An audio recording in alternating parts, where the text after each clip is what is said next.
संपूर्ण रामायण, मर्यादा पुरुषोत्तम श्री राम की गाथा। जरूर, मैं आपके लिए संपूर्ण रामायण का एक विस्तृत सारांश प्रस्तुत कर रहा हूँ। रामायण एक विशाल महाकाव्य है और इसका शब्दशः वर्णन बहुत लंबा होगा, लेकिन यहाँ मैं आपको हर कांड की प्रमुख घटनाओं और उनके महत्व को समझाते हुए एक व्यापक अवलोकन प्रदान करूँगा। परिचय। रामायण आदि कवि वाल्मीकि द्वारा रचित एक अनुपम महाकाव्य है, जो हिंदू धर्म के सबसे महत्वपूर्ण ग्रंथों में से एक है। ये केवल एक कहानी नहीं, बल्कि धर्म, कर्तव्य, त्याग, प्रेम और भक्ति का एक आदर्श प्रस्तुत करती है। रामायण का शाब्दिक अर्थ है राम का अयन, अर्थात राम की यात्रा। ये महाकाव्य भगवान विष्णु के 7वें अवतार, मर्यादा पुरुषोत्तम श्री राम के जीवन और उनके आदर्शों का वर्णन करता है। संपूर्ण रामायण मुख्य रूप से 7 कांडों या अध्यायों में विभाजित है: बालकांड, अयोध्या कांड, अरण्य कांड, किष्किंधा कांड, सुंदरकांड, युद्धकांड या लंका कांड, उत्तरकांड। बालकांड: श्री राम का जन्म और विवाह। पुत्र का मेष्टि यज्ञ। अयोध्या के चक्रवर्ती सम्राट दशरथ की 3 रानियां थीं, कौसल्या, कैकई और सुमित्रा, परंतु उनकी कोई संतान नहीं थी। पुत्र प्राप्ति की कामना से उन्होंने ऋषि श्रृंगी के नेतृत्व में पुत्र कामेष्टि यज्ञ करवाया। यज्ञ के फल स्वरूप अग्निदेव एक खीर का पात्र लेकर प्रकट हुए, जिसे राजा ने अपनी 3 रानियों में बांट दिया। 4 भाइयों का जन्म। इस खीर के प्रसाद से रानी कौसल्या ने श्रीराम को, कैकई ने भरत को और सुमित्रा ने लक्ष्मण तथा शत्रुघ्न को जन्म दिया। 4 राजकुमार वेदों और शस्त्र विद्या में निपुण हुए और उनमें अगाध प्रेम था। विश्वामित्र का आगमन और राक्षसों का वध। एक दिन महर्षि विश्वामित्र राजा दशरथ के दरबार में आए और अपने यज्ञों को राक्षसों ताड़का, मारीच और सुबाहु से बचाने के लिए राम और लक्ष्मण को अपने साथ वन ले जाने की प्रार्थना की। राम ने ताड़का और सुबाहु का वध किया और मारीच को अपने बाण से बहुत दूर फेंक दिया। अहिल्या का उद्धार। वन में यात्रा करते हुए श्रीराम ने गौतम ऋषि के श्राप से पत्थर बन चुकी उनकी पत्नी अहिल्या का अपने चरणों से स्पर्श करके उद्धार किया। सीता स्वयंवर। इसके बाद विश्वामित्र दोनों राजकुमारों को मिथिला के राजा जनक के दरबार में ले गए, जहां सीता का स्वयंवर आयोजित किया जा रहा था। शर्त ये थी कि जो कोई भी भगवान शिव के दिव्य धनुष पिनाक को प्रत्यंचा चढ़ा देगा, उसी से सीता का विवाह होगा। कई राजाओं ने प्रयास किया, परंतु वे धनुष को हिला भी नहीं सके। तब श्रीराम ने सहजता से धनुष उठाया और प्रत्यंचा चढ़ाते समय वो टूट गया। इस प्रकार सीता का विवाह श्रीराम के साथ और उनकी छोटी बहन उर्मिला का विवाह लक्ष्मण के साथ संपन्न हुआ। अयोध्या कांड, वचन और वनवास। राज्याभिषेक की घोषणा। राजा दशरथ ने श्रीराम के राज्याभिषेक की घोषणा की, जिसे पूरी अयोध्या में खुशी की लहर दौड़ गई। कैकई का वरदान। रानी कैकई की दासी मंथरा ने उनके कान भरे और उन्हें उकसाया कि वे राजा दशरथ से अपने उन 2 वरदानों को मांगे जो उन्होंने देव-असुर संग्राम के समय देने का वचन दिया था। वनवास। कैकई ने पहले वरदान में अपने पुत्र भरत के लिए अयोध्या का राज्य और दूसरे वरदान में राम के लिए 14 वर्ष का वनवास मांगा। वचन से बंधे राजा दशरथ को भारी मन से ये आज्ञा देनी पड़ी। राम का वनगमन। पिता के वचन का मान रखने के लिए श्रीराम ने सहर्ष वनवास स्वीकार कर लिया। उनके साथ उनकी पत्नी सीता और भाई लक्ष्मण भी वन जाने के लिए तैयार हो गए। इस वियोग में राजा दशरथ ने अपने प्राण त्याग दिए। भरत का त्याग। जब भरत, जो अपने ननिहाल गए हुए थे, वापस लौटे और उन्हें सब पता चला, तो वे अपनी मां पर बहुत क्रोधित हुए। उन्होंने राज्य को अस्वीकार कर दिया और राम को वापस लाने के लिए चित्रकूट वन की ओर चल पड़े। भरत मिलाप। चित्रकूट में भरत ने राम से अयोध्या लौटने का बहुत अनुरोध किया, लेकिन राम पिता के वचन को पूरा करने के लिए दृढ़ थे। तब भरत श्रीराम की चरण पादुकाओं को राज सिंहासन पर रखकर एक तपस्वी के रूप में नंदीग्राम से अयोध्या का शासन चलाने लगे। अरण्य कांड, वन में जीवन और सीताहरण। पंचवटी में निवास। राम, सीता और लक्ष्मण ने दंडकारण्य में कई वर्ष बिताए और कई ऋषियों से मिले। अंत में वे अगस्त्य मुनि के सुझाव पर गोदावरी नदी के किनारे पंचवटी नामक स्थान पर अपनी कुटिया बनाकर रहने लगे। शूर्पनखा का प्रसंग। एक दिन रावण की बहन शूर्पनखा वहां आई और राम के रूप पर मोहित हो गई। जब राम और लक्ष्मण ने उसके विवाह प्रस्ताव को अस्वीकार कर दिया, तो उसने सीता पर हमला करने का प्रयास किया। क्रोधित होकर लक्ष्मण ने उसकी नाक और कान काट दिए। खर दूषण का वध। अपमानित शूर्पनखा अपने भाइयों खर और दूषण के पास गई। उन्होंने 14,000 राक्षसों की सेना के साथ राम पर आक्रमण किया, लेकिन श्रीराम ने अकेले ही उन सबका संहार कर दिया। मारीच का स्वर्ण मृग बनना। खरदूषण के वध का समाचार सुनकर रावण क्रोधित हो गया। उसने बदला लेने के लिए अपने मामा मारीच की सहायता ली।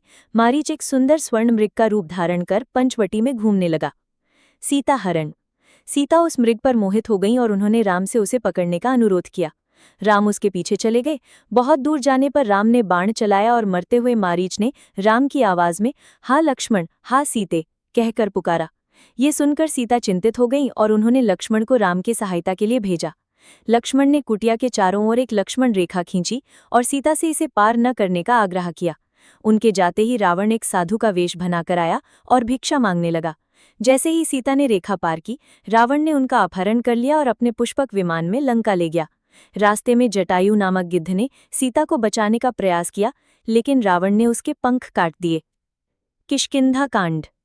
हनुमान से भेंट और सुग्रीव से मित्रता। राम लक्ष्मण का विलाप।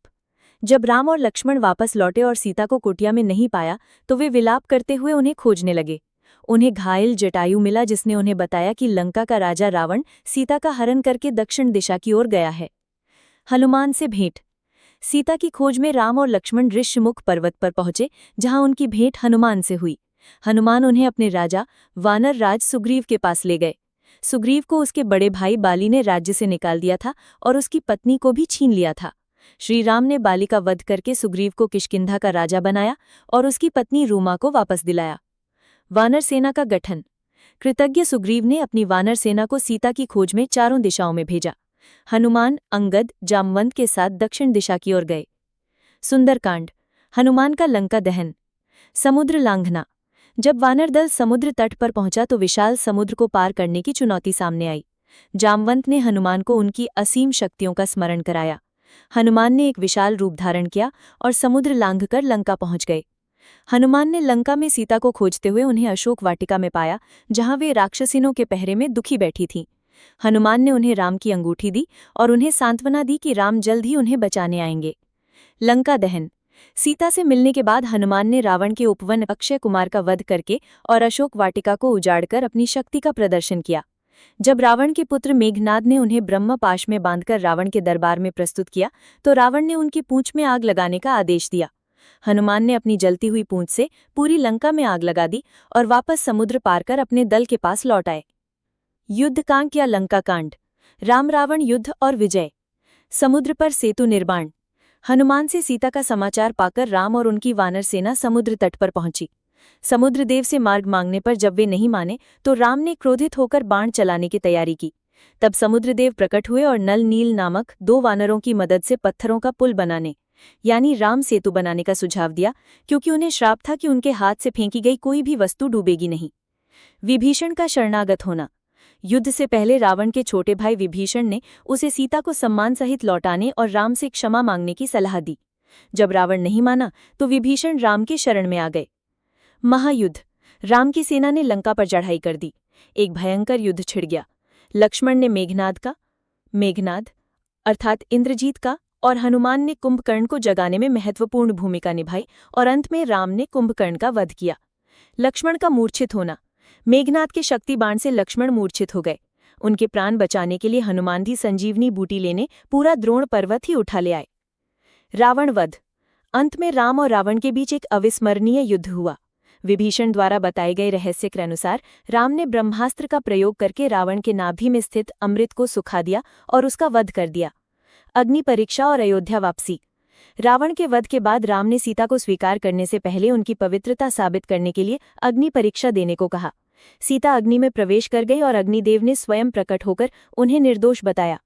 इसके बाद 14 वर्ष का वनवास पूरा होने पर राम, सीता, लक्ष्मण और हनुमान पुष्पक विमान से अयोध्या लौटे।